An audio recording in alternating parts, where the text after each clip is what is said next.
Ingrid Marie Rohn Seville emerged into the world on the 2nd day of August in the year 1975 in the serene town of Renton, Washington. Her early years were shaped by the nurturing presence of her mother, Georgia Gabbis, who was both her steadfast guardian and her sole immediate family member. Her formative years saw her migrating to Tucson, Arizona, where she attended Canyon del Oro High School.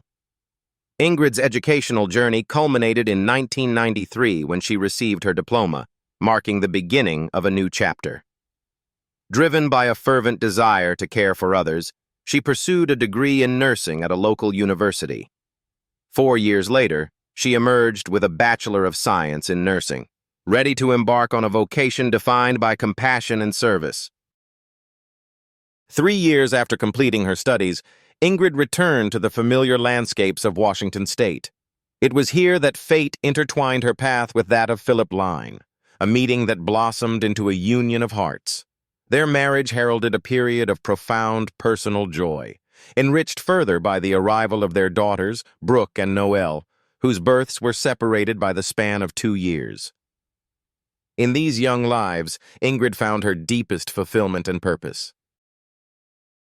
Yet life, with its inexorable ebbs and flows, brought challenges to Ingrid and Philip's marriage by the year 2014. Their decision to part ways was marked by mutual respect and an unwavering commitment to their daughters, resulting in shared custody and a supportive friendship that endured beyond their separation. Ingrid's vibrant spirit remained undiminished, her dedication to her daughters and her career at Swedish Medical Center unfaltering. Within the halls of this esteemed institution, Ingrid's professionalism and kindness garnered her the admiration of call devotion as a mother. Her mother, Georgia, remained a pillar of strength, playing an indispensable role in the lives of Ingrid and her granddaughters. By the year 2016, Ingrid had cultivated a life of contentment and stability. Residing with her daughters in Renton, a mere 32-minute drive from her workplace, she maintained a harmonious balance between her professional responsibilities and her personal life. Her friendships provided warmth and companionship, yet as she entered her 40s, a yearning for romantic connection began to stir within her heart. In pursuit of this elusive companionship, Ingrid turned to the realm of online dating. Though she encountered many, it was not until she met John Charlton that a spark ignited. John, a native of Seattle born in the late 1970s, was raised under the disciplined guidance of his parents, Ray and Joanne Charlton, both of whom served in the military. They instilled in him and his sister Shannon a sense of duty and expectation. However, beneath the veneer of discipline, it became evident that John's journey diverged from the aspirations his parents held for him. As Ingrid and John's paths converged, it would be the intersection of their stories that would reveal the complexities of human connection, echoing the timeless truth that every life is a tapestry woven with threads of joy, challenge, and the enduring search for meaning. Looming beneath the surface of his life was a profound and unyielding resentment, a shadow that clung to him with relentless persistence. This bitterness, directed toward his family and the world at large, was a constant companion, flaring most visibly during moments clouded by alcohol and drugs, substances he frequently turned to as an escape. The legal troubles that defined much of his adult life began in earnest in the late 1990s. It was in 1997 that he first encountered the justice system with a misdemeanor assault charge in King County, a prelude to a reckless driving charge in Washington state the subsequent year. These incidents marked the beginning of a tumultuous journey through the legal system, one that would see him frequently at odds with the law. The relationship with his parents, Ray and Joanne, deteriorated over time, reaching a breaking point in 2006. Exhausted and desperate, they sought a protective order against their son. Despite their efforts to foster a functional family environment, John's behavior was erratic and unpredictable, rendering even the simplest agreements untenable. His demeanor had become increasingly threatening, his aggression a volatile presence that loomed over their household. In Thurston County, Ray detailed the verbal abuse and confrontational provocations that defined their interactions, a plea that was ultimately denied by the court. Ray attributed John's turmoil to the immense pressures he faced, exacerbated by chronic substance abuse and resultant mental instability. This narrative took a dramatic turn on a summer day in 2006, just south of Ogden, Utah. A woman and her infant, waiting innocently in the back seat of their van, became unwitting participants in John's unfolding saga. As her husband perused a nearby bookstore, John seized the moment, commandeering their vehicle and vanishing onto the expanse of Interstate 15. The subsequent police pursuit traced the van to a store parking lot in Riverdale, Utah, where John was apprehended for aggravated robbery. The court sentenced him to a term of 1 to 15 years, yet he served only 21 months before his release in June 2008. Freedom, however, did not herald reform. Within months, John's criminal record expanded, now including a felony robbery in Montana and a misdemeanor assault in Idaho. His actions earned him another 3.5 years behind bars, culminating in his release in 2012. Post-incarceration, John's life became an enigma, his whereabouts and activities shrouded in mystery. Among the factors that made him particularly dangerous was his physical allure. Handsome and charismatic when he chose to be, he wielded these traits as tools of manipulation, luring others into a false sense of security through romance and seduction, before revealing the anger that simmered beneath. By mid-2012, John found himself in a temporary job, where he embarked on a new relationship with a coworker. Initially captivated by his charm, she soon noticed unsettling nuances in his behavior, subtle hints of the turbulence that lay beneath his alluring exterior. This duality, between the captivating and the chaotic, defined John's existence, a life marked by unpredictability and the perpetual shadow of his past. In reflecting upon John's journey, one must ponder the complex interplay of choices and circumstances that shaped his path. His story serves as a poignant reminder of the delicate balance between light and shadow within the human spirit and the enduring quest for redemption amidst life's relentless challenges. In a tale marked by shadows and uncertainty, Ingrid's intuition became her compass, guiding her to sever ties with a man whose life was a tapestry of instability and hidden complexities. By the year 2013, their paths had diverged, but John continued to weave through the lives of others, leaving traces of his tumultuous existence. John's subsequent relationships with several women were shrouded in secrecy, their identities protected for reasons of security. Yet these women would later become key voices in understanding the enigma that was John. Under the scrutiny of authorities, they painted a portrait of a man whose veneer of charm masked a more sinister persona. They recounted tales of aggression and danger, and spoke of John's confessions to grave misdeeds, revelations that law enforcement sought to authenticate amidst a web of uncertainty. John's life, devoid of the anchors of stability, oscillated between the fringes of society and the shadows of transitory shelter. A wanderer in the urban wilderness, he found refuge on the streets or within the temporary sanctuaries offered by former lovers. To acquaintances, he was an enigma, withdrawn and introspective, yet capable of transforming into an unpredictable force when under the influence of alcohol or illicit substances. This dichotomy in his character, juxtaposed with a physical allure that opened doors otherwise closed, set the stage for his fateful encounter with Ingrid.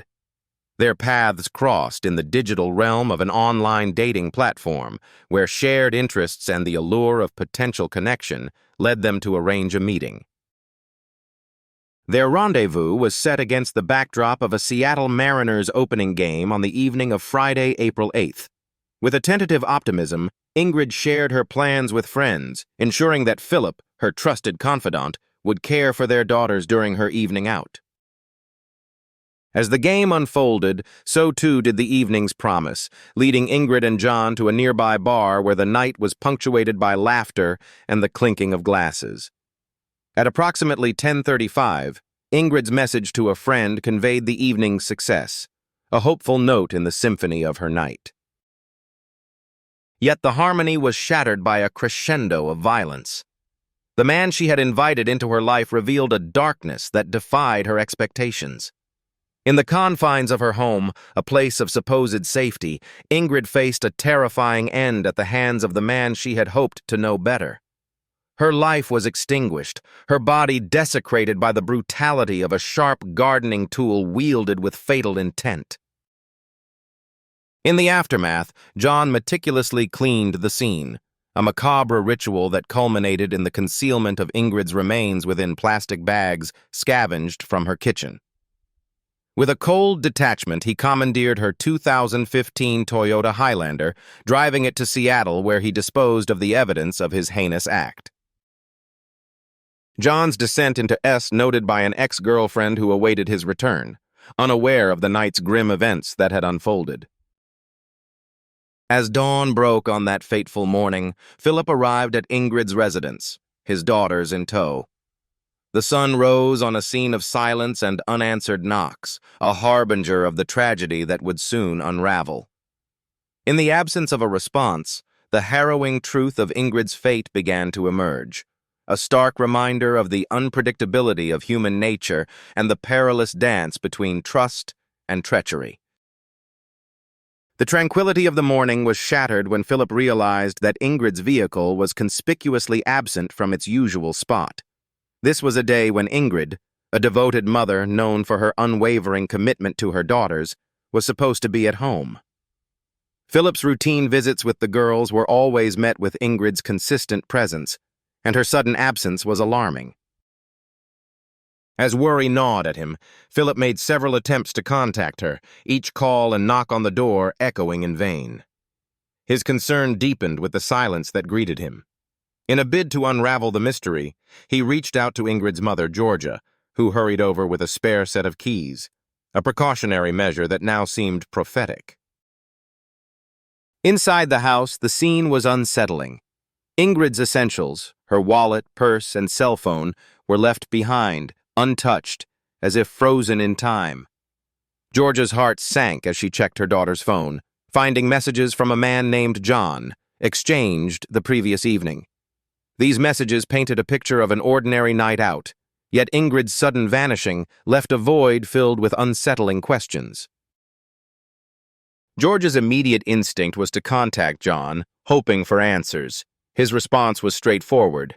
They had parted ways after the game because Ingrid was eager to return home to her daughters. Yet as Georgia informed him of the necessity of a police interview, John's communication abruptly ceased, raising more red flags.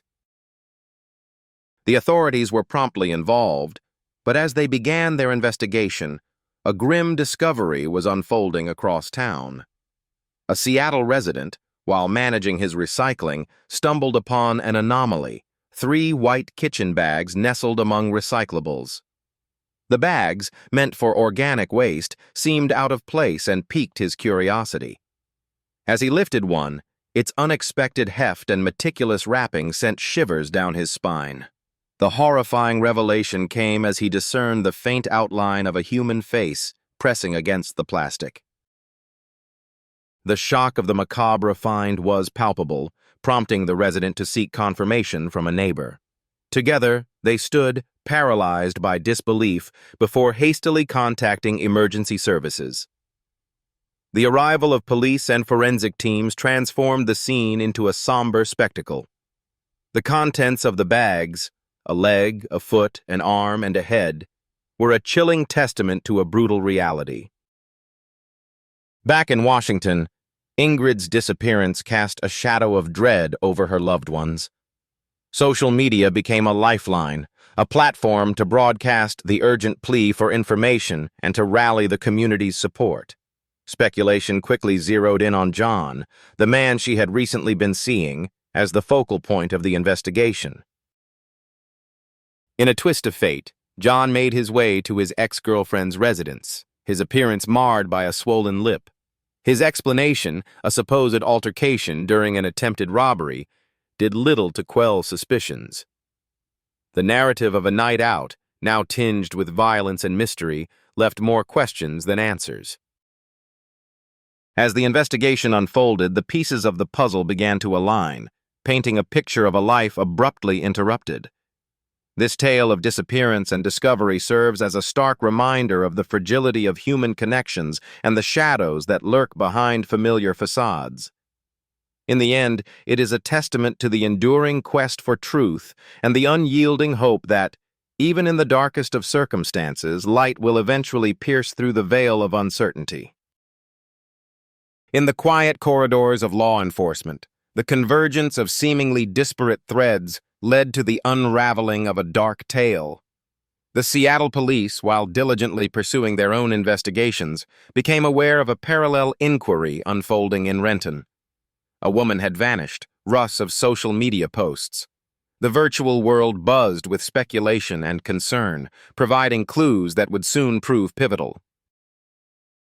The pieces of this intricate puzzle began to align when authorities scrutinized the photos circulating online. With a chilling certainty, they matched these images to the remains discovered in a secluded area. The woman they sought was Ingrid, a name now etched in the annals of tragedy. A search warrant for Ingrid's residence opened a Pandora's box of grim revelations. Within the confines of her home, investigators found a nearly depleted box of garbage bags, eerily similar to those unearthed from a nearby dumpster. More sinister still were the traces of blood discovered in the bathtub drain, whispering of a violent encounter. But the most damning artifact lay in the form of a pruning saw, its blade smeared with the unmistakable evidence of blood, tissue, and bone. This tool of destruction, when examined against the bathroom wall, painted a portrait of brutality that was hard to dismiss. The digital realm offered further insights as Ingrid's computer revealed her plans to attend a Mariners game, a mundane detail that suddenly gained significance. Her connection to Philip, her former husband, initially cast him in the shadow of suspicion. Yet the investigation quickly exonerated him, dispelling any notions of lingering resentment that might have fueled such a heinous act. As the narrative unfolded, the focus shifted to a car located in downtown Seattle on the fateful night of April 11, 2016. Forensic experts meticulously lifted 3 fingerprints from beneath the driver's door handle. Nearby, the same type of white garbage bags lay discarded, a silent testament to the unfolding mystery. Attention soon turned to a man named John, whose online dating profile painted a portrait of a man not seeking commitment, a detail curious but not incriminating. At first glance, John appeared to be an ordinary individual, yet his demeanor betrayed an underlying tension when questioned about Ingrid. John's admissions were a tapestry of contradictions. He claimed they had attended the baseball game together and postulated an intimate encounter at Ingrid's home. His narrative grew hazy as he described passing out, only to awaken on a bench hours later, with fragmented memories of their last interaction. The investigation deepened as John's digital footprint revealed an atypical relationship with an ex-girlfriend. This discovery, while peculiar, was not inherently criminal. Nonetheless, John eventually sought legal counsel, prompting a pause in the interrogation but not the scrutiny. The surveillance camera, a silent observer, captured John's peculiar behavior as he fashioned his sweatshirt into a makeshift pillow, reclining on the floor in an unexpected slumber. This act, innocuous at first glance, only added layers to the enigma surrounding him. Further inquiry led to John's ex-girlfriend, who recounted his tardy arrival that Saturday, accompanied by the striking detail of bruised lips. For investigators, this revelation dovetailed with the abrasions and scratches already noted on John's visage and limbs. In the end, the story of Ingrid and John serves as a somber reminder of the complexities of human nature and the shadows that dwell within. It compels us to ponder the thin veneer of normalcy that can mask unfathomable depths, urging us to confront the truths that lie beneath the surface of everyday life. In the annals of criminal investigation, the convergence of evidence, both tangible and circumstantial, often weaves a complex tapestry that unravels the truth. Such was the case in the tragic tale of Ingrid's untimely demise, where the fingerprints found on her car led to the arrest of John, casting him into the shadowy limelight of suspicion. On the 11th day of April in the year 2016, the wheels of justice began to turn as John stood before a stern judge. The courtroom, a solemn theater of justice, echoed with the pronouncement of a $5 million bail, a figure as unattainable as it was symbolic of the gravity of the charges he faced. Unable to muster such a colossal sum, John was detained, the primary suspect in a case that would soon grip the public imagination. Came forth, offering their insights and aiding the law enforcement agencies in their quest for justice. The search for Ingrid's remains intensified, drawing the attention of the Federal Bureau of Investigation and other regional agencies, each step a meticulous stitch in a broader investigative tapestry. Despite the grim circumstances, a beacon of hope flickered in the form of a public defender, who argued fervently that the absence of direct forensic evidence or expert testimony rendered the accusations against John Tenuwood probable cause to proceed with a charge of second-degree murder. As night fell, a vigil illuminated the streets near Ingrid's home. Hundreds gathered, their faces bathed in the soft glow of candlelight, to remember a woman whose life had been abruptly extinguished. Friends and family members shared poignant memories, painting a portrait of Ingrid as a beacon of kindness and vitality. The pain of her loss, described as an open wound, was most acutely felt by her family, her mother and 3 daughters, enveloped in the shadow of grief. The very next day, the 13th of April, the county coroner confirmed what many had feared. The remains belonged to Ingrid. The preliminary autopsy report, a grim ledger of violence, revealed blunt force trauma as the cause of death. Yet the exact timing of the crime remained shrouded in mystery, a puzzle that would soon be further complicated by the discovery of additional body parts in a separate location. On the 18th of April, the grisly discovery of a torso in a recycling bin, marked by the distinctive feature of a pierced navel, provided a chilling confirmation of Ingrid's fate. This revelation added a critical piece to the evidentiary mosaic, propelling the investigation forward. The police, relentless in their pursuit of truth, returned to Ingrid's home, where they meticulously dismantled sections of the plumbing. Their efforts uncovered blood traces in the drain trap, and the application of luminol, a chemical that fluoresces in the presence of blood, revealed a crime scene meticulously cleansed of its macabre history. The narrative of violence deepened as further forensic analysis uncovered more sinister details. Subtle signs of bleeding in Ingrid's eyes and marks on her neck told a tale of strangulation. Her body, cruelly dismembered, bore silent witness to the horrors that occurred within the confines of her own home. The toxicology report, devoid of drugs, revealed a blood alcohol content of 0.74, adding another layer of complexity to the unfolding story. In the autumn of 2017, the legal saga reached its denouement in a King County courtroom. On the 2nd of October, John, faced with insurmountable evidence and the burden of guilt, pled guilty to first-degree premeditated murder. This plea, a strategic decision within a plea bargain, truncated the trial and spared Ingrid's family and the community from the prolonged agony of a public jury process. In the final analysis, the case of Ingrid's murder serves as a stark reminder of the fragility of human life and the inexorable pursuit of justice.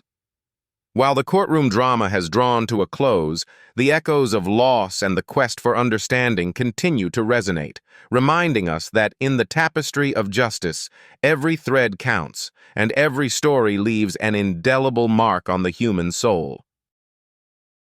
The courtroom stood still as the plea was entered, a strategic maneuver that was not solely an act of mercy to ease the suffering of Ingrid's family. It granted John certain procedural advantages, a calculated move within the intricate web of justice. On the 5th of January, in the year 2018, the sentencing hearing commenced. The atmosphere was charged with emotion as John's parents sat in attendance, torn between the duty to support their son and the empathy for the bereaved family of Ingrid. John, in his brief statement, confronted the unyielding truth that no words could ever mend the wounds he had inflicted. He acknowledged the irreversible devastation wrought by his actions, a sentiment echoed in the poignant words of Ingrid's family. Philip, Ingrid's partner, articulated the profound loss of not just a cherished companion, but the mother of his children. He lamented the void left in their lives, the maternal wisdom and cherished moments now forever beyond reach. A friend of Ingrid, visibly shaken, recounted the brutality of John's actions, denouncing him as a coward for his initial attempts to evade responsibility. John's claim of intoxication, a feeble defense in the face of such grievous harm, did little to sway the court. The judge, firm in her resolve, expressed a desire to impose a life sentence, yet was bound by the limitations of the law. Thus, she sentenced John to 27 years and 9 months, the maximum permissible under state guidelines, aligning with the prosecutor's recommendation in the plea agreement that truncated the trial. The sentence, though severe, sparked a maelstrom of public indignation. The notion that John could be released by the age of 60 ignited a fervent debate. His silence on the motive behind his actions further fueled the public's discontent. No further arrests were made in connection with Ingrid's disappearance, leaving a lingering sense of injustice. Ingrid's tragic death reverberated far beyond the courtroom, igniting conversations about the perils entwined with online dating. Meanwhile, Philip dedicated himself to nurturing his daughters, honoring Ingrid's memory through his devotion. A fundraising initiative, launched in the spirit of providing for the 3 young girls, garnered an impressive $270,000, a testament to the community's support and solidarity. This tale is a somber reminder of the fragility of life and the enduring impact of our actions, urging a reflection on the responsibilities we bear towards one another in an increasingly interconnected world.